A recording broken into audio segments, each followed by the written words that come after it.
Well, how do you like that clickbait title? Huh? I spent a lot of time thinking about that because what the title of something is, just to get people's attention so I can educate. I mean, when I was a professor, I was that way. Man, I know if I couldn't keep people awake, I couldn't teach them anything. So if you think that's clickbait in my titles, you're right. But here's the facts behind it. Look at this article that just came out in the New York Times about how jobless benefits are just filled with fraud. Listen, some of them are like, there's some states that 77% of all the new claims are illegitimate. And what people are doing is stealing identities. And this article talks about this woman who has an empty apartment that gets all these unemployment checks. That somebody's coming around and collecting them under other people's name. Actually, the governor of Arkansas, somebody used his name and was getting unemployment checks. Now, it's not clear they applied. They may have caught that one. I don't know. But Colorado has 77% of new claimants are not legitimate. 3 out of 4 claimants are false in Colorado. 3 out of 4. And they say over 6 weeks, they lost $40 million in 6 weeks. Actually, you go read this article, and this is the New York Times, so use that headline, the New York Times.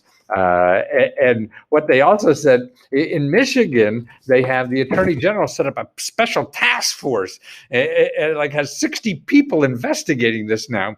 And they found some guy who got over $45,000, or actually something like that, $45,000, and bought a new, $45,000 and bought a Rolex watch with it. So it is, I mean, don't forget, we set this up in 3 days. We're giving out $1 trillion goddamn dollars, and this is the government. It takes a long time to set up anything properly and to do something. I mean, it's just crazy. So we're now trying to figure out all this. So what happens to you? Okay. Now here's from the FTC says a scammer is getting unemployment benefits in your name. See? So my headline isn't that much of a clickbait, is it? The FTC's using it.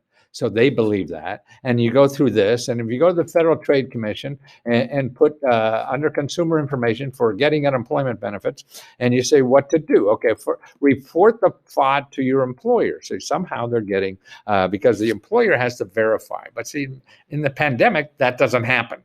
Because they don't get you're self-employed and getting this stuff. So that's the old system. So in the new system, that doesn't really make sense. Report the fraud to your state unemployment agency. Now, we had a Let's Go Help member who's afraid because he thinks somebody in the agency is doing it and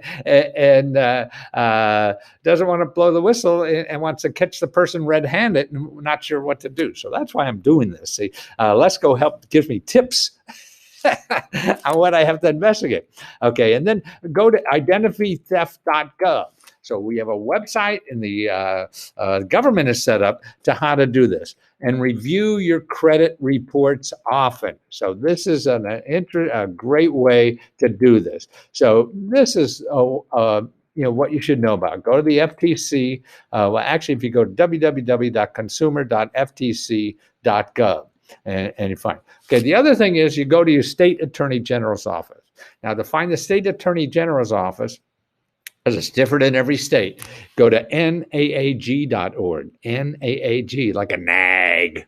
They want to nag criminals. naag.org. And you can find your attorney general there. Now, let's see, where else do we have? Okay, FBI, man.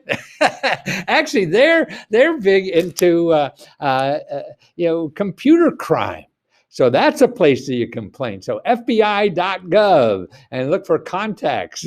Contact the FBI. They have all the things you could complain to the FBI. And what you do is you call their local office. So you're not getting some big bloody 800 number. You're getting local officers to do that. Possible acts of terrorism. This is the kind of things here they investigate. Persons sympathetic to terrorists.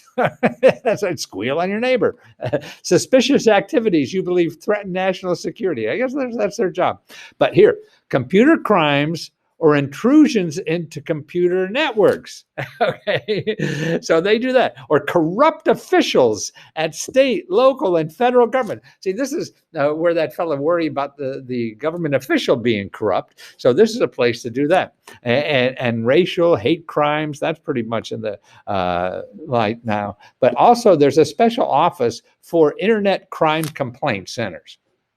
Okay, so if you go to ic3.gov, IC, the letter I and the letter C, the number 3, I guess that's ICCC. See, that's 3 C's. So ic3.gov, and you could fill out a complaint there. And you know, this is a way to not only get even, but to stop other people getting screwed. You know, if you don't complain about something that happened, people, hey, I got away with this, I make more.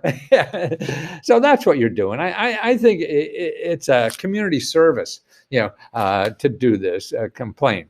And then also your elected official. And like the Let's Go Help member, if he's worried that this is somebody on the inside job, then your elected official is an important place to touch. And if you go to commoncause.org, and put in the address, and you find out all your elected officials. And something like that, if it's a national, you go to your 2 senators and your congressman. If it's a state thing, then you have 3 or 4 state officials, particularly unemployment. You're not getting unemployment, so bang on them. Okay, and come on, you could be a superhero and go out and fight crime. Actually save your ass and check out that identitytheft.gov.